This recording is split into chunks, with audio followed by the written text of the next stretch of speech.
kabantay mo, ang social media karon is entertaining na kaayo, which is ilang i-consume ang imong oras sa pagtanaw sa mga videos nila. Wala ta mo gipangunahan wala ta mo gipangunahan, wala ta mo gibawalan, pero taga-adlaw nimo lang buhaton. Instead nga bakante nimong oras, buhaton nimo sa mga butang nga kailangan ka ma-improve or magluna pa ka some other ways nga para mulambo ang imong kinabuhi, pero nabuhos sa pagtanaw sa mga videos, which is gikan sa pag-out sa trabaho, cellphone na gunitan, hangtod na lang maabot na lang ang time nga duka o wala kay nabuhat para sa imong kaugalingon.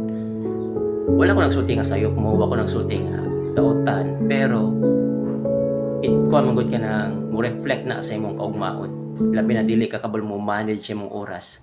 So ang nitabuan na kung unsa ilang ipakita si muha, mao nang nasud sa imong huna, which is wala nang kakabalo sa buhaton, wala nang kakabalo sa buhaton nimo para sa imong ugma.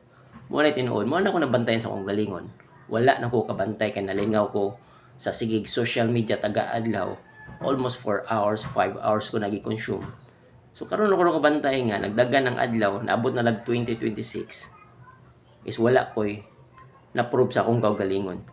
Di ka kailangan i-prove nimo sa laing tao, kailangan i-prove na nimo sa imong kaugalingon.